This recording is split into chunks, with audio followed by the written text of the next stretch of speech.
Halo, apa kabarnya wargati para penikmat spoiler film. Balik lagi di Abang Film, tempatnya abang-abang nyeritain film.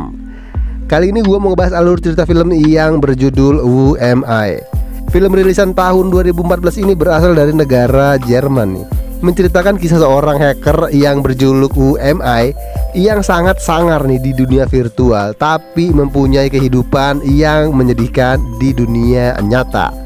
Dan film ini akan bercerita dengan alur mundur tentang kejadian-kejadian tersebut. Oke lah, tanpa banyak ngaco belo lagi, langsung aja kita ke alur cerita filmnya.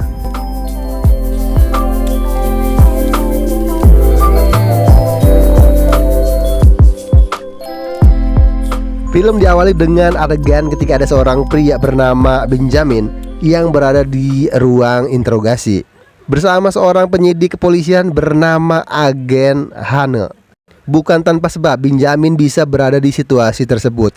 Pasalnya Benjamin ini adalah seorang hacker yang sangat terkenal seantero Jerman karena sudah meretas sistem keamanan sebuah instansi pemerintahan Jerman bernama BND, atau Badan Intelijen Federalnya Jerman, kayak badan rahasia gitulah, yang disebut-sebut mempunyai sistem keamanan paling aman di negara tersebut.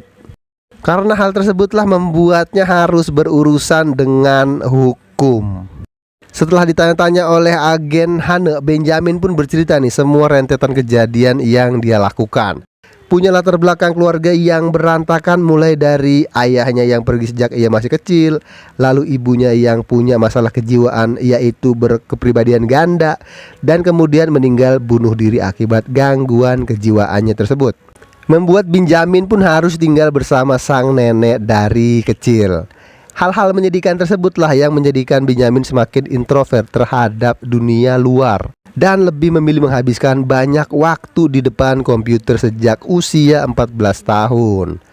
Hasilnya, di usia semuda itu Benjamin sudah bisa membobol keamanan cyber sebuah perusahaan. Dan sebagai seorang hacker nih ya, Benjamin ini punya sosok idolanya sendiri yang menginspirasi dirinya untuk melakukan aksi-aksi penghackeran. Idolanya tersebut bernama MRX, seorang sosok hacker yang sangat populer dan disegani nih oleh para hacker di dalam sistem internet underground yang mereka sebut dengan Darknet.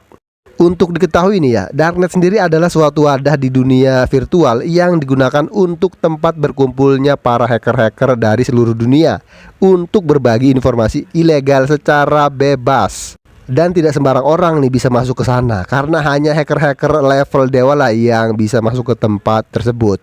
Gitulah kira-kira. Dan semua kejadian tersebut diawali ketika Benjamin bekerja sebagai seorang pengantar pizza. Suatu hari ketika Benjamin sedang mengantarkan pizza, dia bertemu dengan Mary nih, seorang gadis muda belia nan renyuh yang sudah Benjamin taksir sejak di bangku MTS. Di Jerman ada MTS nggak ya kira-kira? Kemudian Mary memberikan tantangan kepada Benjamin ya untuk memberikannya bocoran soal ujian masuk fakultas hukum. Karena Benjamin ini udah demen gitu ya sama si Mary, dan ketika mendengar hal tersebut Benjamin pun langsung berkhayal yang enggak lah ya tentang Mary dan dirinya. Kemudian pada malam harinya Benjamin yang merasa ini adalah kesempatan untuk mendapatkan perhatian Mary langsung beraksi, yaitu menuju kampusnya untuk mengambil soal dari server yang menyimpan soal-soal yang dimaksud oleh si Mary tadi siang. Tapi yang terjadi malah Benjamin pun malah ketewak dan mendapat hukuman menjadi petugas kebersihan selama 50 jam lamanya. Ketika sedang menjalani hukuman, di sini Benjamin bertemu dengan seorang pria bernama Max. Ternyata Max sendiri punya minat yang sama nih dengan Benjamin, yaitu penghackeran.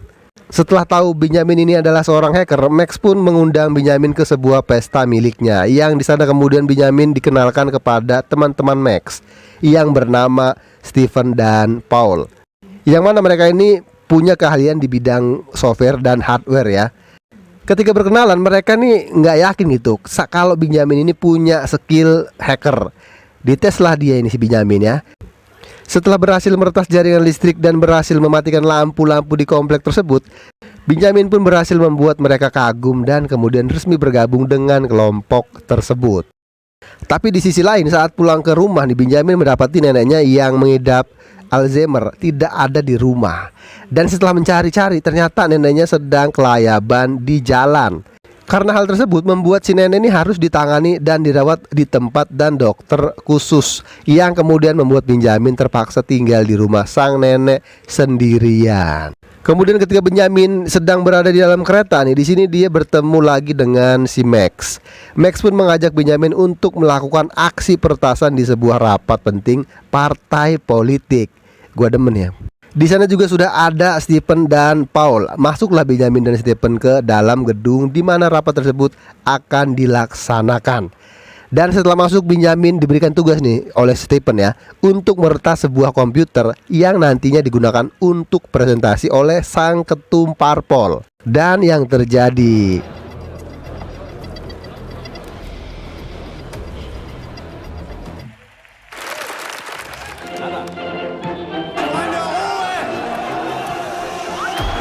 singkat adegan singkat cerita, karena Benjamin ini sekarang hanya tinggal sendirian di rumah sang nenek ya.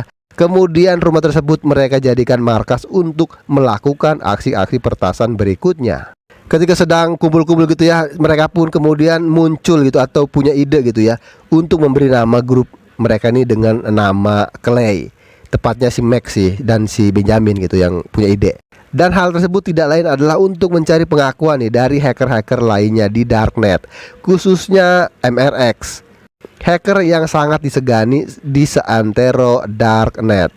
Mereka pun mulai melakukan pertasan-pertasan yang kemudian membuat mereka nih populer gitu di kalangan hacker-hacker di darknet ya.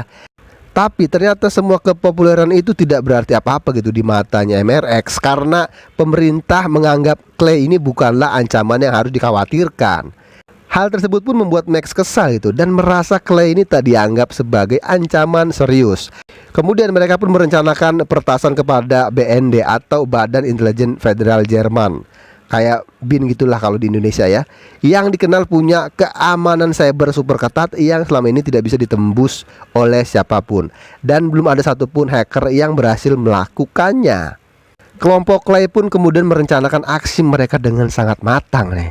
Dimulai dengan menyamar sebagai tukang kebersihan di sebuah tempat pembuangan kertas-kertas limbah dari BND. Dan setelah mengaduk-aduk limbah kertas di sana, mereka pun kemudian mendapatkan sebuah kartu ucapan milik salah satu karyawan BND yang terdapat nama dan beberapa petunjuk lainnya.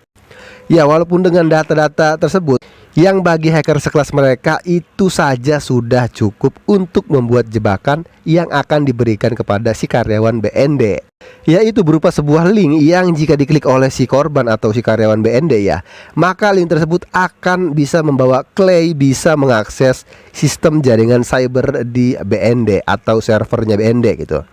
Terasa tidak asing ya sama yang begini-beginian ya.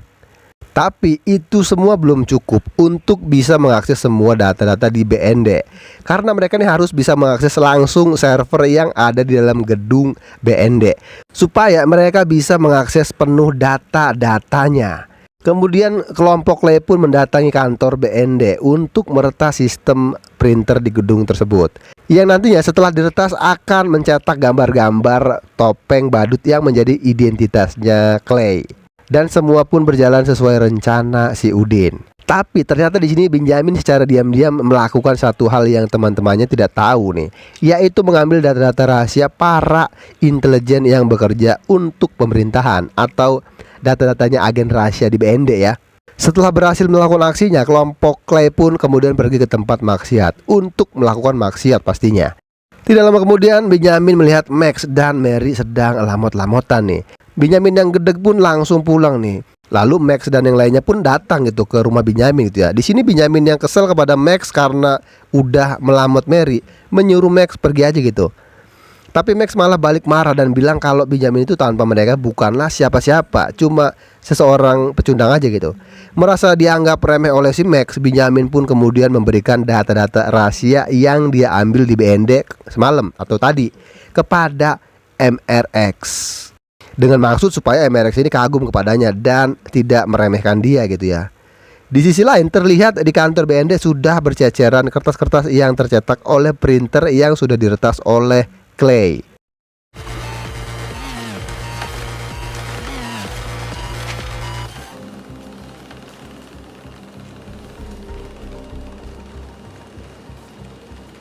Singkat dengan singkat cerita, datanglah Max nih, Stephen dan Paul ke rumah Benjamin lagi.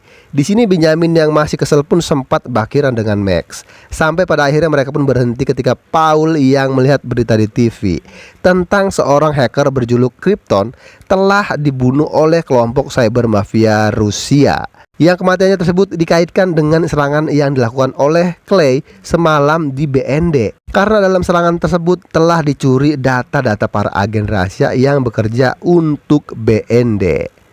Dan pemerintah menganggap Clay lah yang bertanggung jawab atas pembobolan data tersebut yang mengakibatkan seorang agen rahasia mati.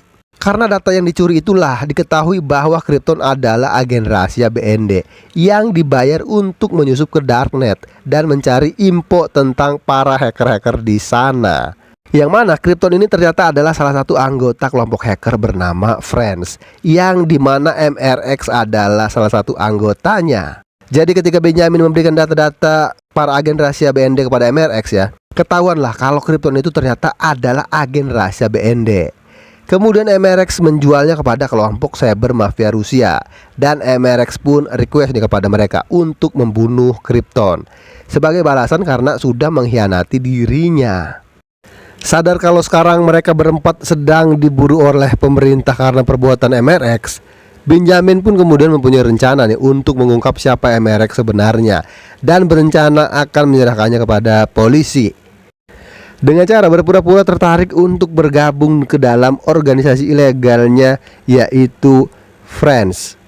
Dan seperti yang sudah kita ketahui ya, bahwa MRX sendiri adalah salah satu anggotanya. Benjamin dan ketiga temannya pun mulai menjalankan rencana tersebut untuk menjebak MRX dengan cara menghubunginya menggunakan jaringan internet umum yang ada di perpustakaan kota.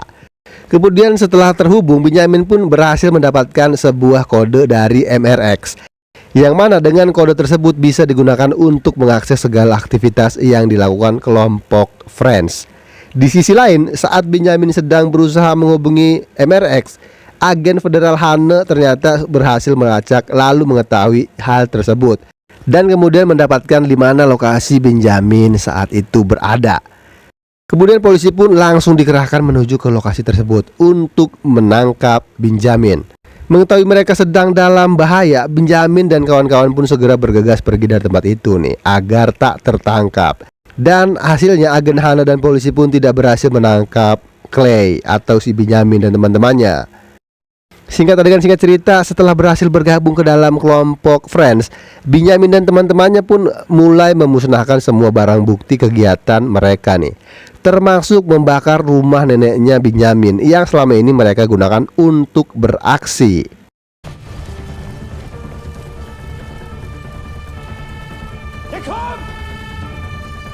Dan mereka pun pindah ke sebuah apartemen agar nantinya ketika mereka berhasil menjebak MRX dan membuatnya tertangkap, kelompok mereka atau Clay ini tetap aman dan tidak dapat dilacak keberadaannya. Pinter juga ya. Sementara itu, agen Hane yang gagal menangkap kelompok Clay pun mendapat tugas terakhir nih dari atasannya, yang mana tugas tersebut adalah penentu karirnya di situ. Yaitu tugas tersebut adalah menangkap kelompok hacker bernama Friends yang diduga telah melakukan transaksi ilegal di darknet, yang mana transaksi tersebut adalah memperjualbelikan data-data penting dan rahasia.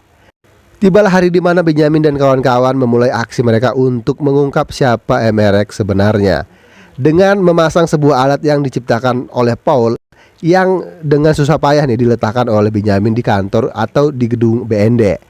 Dan alat tersebut dapat memodifikasi jaringan internet paralel, yang mana ketika ada karyawan BND yang menyangka kalau itu adalah jaringan internet milik BND dan menggunakannya, maka secara otomatis komputer karyawan tersebut akan tersambung dengan komputer Benjamin, dan Benjamin pun dapat mengakses seluruh data dari server milik BND. Bingung ya?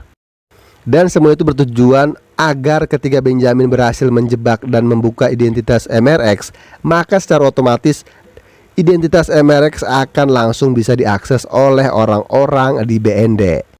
Singkat adegan singkat cerita, Benjamin pun mulai melancarkan aksinya dan mulai terhubung dengan MRX. Tapi ketika Benjamin memberikan jebakannya untuk MRX nih ya, di sini MRX rupa-rupanya tidak sebodoh yang Udin kira. Karena ternyata MRX sudah tahu nih kalau dirinya akan dijebak oleh Benjamin atau Who Am I ya. Dan ternyata kode yang diberikan olehnya waktu itu kepada Benjamin adalah sebuah transmitter atau sebuah pelacak yang mana jika digunakan oleh Benjamin akan otomatis membongkar identitasnya dan juga memberitahu posisinya berada. Dan kemudian cyber mafia Rusia pun mendatangi Benjamin untuk kemudian menghabisinya.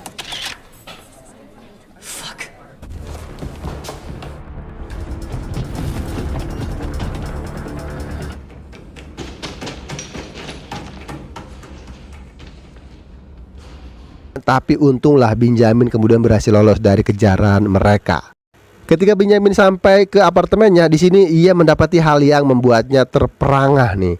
Yaitu ternyata teman-temannya Max, Steven, dan Paul sudah dihabisi oleh kelompok cyber mafia Rusia. Setelah kejadian tersebut, Benjamin pun kemudian menyerahkan dirinya kepada pihak berwajib. Di adegan ini kemudian alur cerita pun tersambung nih ke adegan awal film tadi ya, yaitu ketika Benjamin sedang diinterogasi oleh agen Hane. Setelah menyerahkan diri, kemudian Benjamin pun ingin mendapatkan perlindungan dari pihak berwajib sebagai saksi, karena dia ini merasa nyawanya terancam dan sedang diburu oleh para cyber mafia Rusia. Benjamin pun bilang nih, jika dirinya diberikan perlindungan saksi, dirinya akan mengungkap siapa MRX dan kelompok Friends. Dari semua ceritanya tersebut, agen Hane pun sedikit percaya kepada Benjamin gitu dan berjanji akan memberikan perlindungan saksi yang diminta jika dia berhasil membongkar identitas MRX dan kelompok Friends. Kemudian mulailah Benjamin menjalankan rencananya untuk menjebak MRX ya. Dan akhirnya semua usahanya pun berhasil. Benjamin berhasil membongkar identitas MRX yang juga adalah anggota kelompok Friends. I'm MRX. Let me in. You thought I was one of you? Fuck you. What the? Who the fuck are you? Ternyata MRX yang selama ini disegani oleh para hacker di Darknet hanyalah bocah berusia 19 tahun asal Amerika Serikat yang kemudian ditangkap oleh pihak berwajib. Singkat cerita, agen Hane yang penasaran dengan latar belakang keluarga dan pergaulannya Benjamin mencoba untuk menyelidikinya gitu ya, dan datang ke tempat tinggalnya Benjamin. Agen Hane pun mendatangi seorang dokter nih yang merawat neneknya dan juga pernah menangani ibunya Benjamin dulu. Dari dokter tersebut diketahui nih bahwa penyakit berkepribadian ganda yang diderita oleh ibunya Benjamin itu dapat diturunkan kepada Benjamin. Kemudian agen Hane pun mendatangi Mary untuk menanyakan apakah benar dia kenal dengan Benjamin. Di sini Mary pun bilang nih kalau dirinya tuh dan Benjamin memang pernah satu sekolah gitu pas MTS dulu ya. Tapi sejak saat itu hingga sekarang mereka tuh tidak pernah bertemu lagi. Mendapati keterangan tersebut membuat Dr. Hane pun yakin kalau semua cerita yang diceritakan oleh Benjamin tentang Max, Stephen, dan Paul itu tidak lebih hanya sebuah halusinasi Benjamin saja yang ternyata mengidap penyakit yang sama seperti ibunya, yaitu penyakit kejiwaan berkepribadian ganda. Yang mana orang yang mengidap penyakit tersebut akan punya beberapa kepribadian yang berbeda-beda gitu. Dan tanpa sadar dia akan merasa kalau dirinya itu bertemu dan berkomunikasi dengan orang lain yang ada di imajinasinya tersebut, yang padahal itu adalah dirinya sendiri. Dan semua keyakinan agen Hane pun diperkuat dengan adanya bukti bahwa tidak ada satupun mayat dari orang-orang yang disebutkan oleh Benjamin yang ditemukan di apartemennya. Dan karena hal tersebutlah program perlindungan saksi untuk Benjamin pun dibatalkan oleh agen Hane. Karena menurut undang-undang hukum di negara Jerman, orang yang punya gangguan kejiwaan tidak berhak untuk mendapatkan perlindungan sebagai saksi. Di sini Benjamin pun memohon kepada Hane ya untuk tetap memberikannya perlindungan saksi tersebut. Karena jika tidak, maka orang-orang yang memburunya akan segera menemukannya dan membunuhnya. Agen Hane yang merasa kasihan kepada Benjamin pun menyuruh Benjamin untuk meretas sistem dari program perlindungan saksi dan menghapus semua identitas Benjamin di sana. Du hast 5 Minuten. Was wollen Sie denen sagen? Das Dorf, Feuert?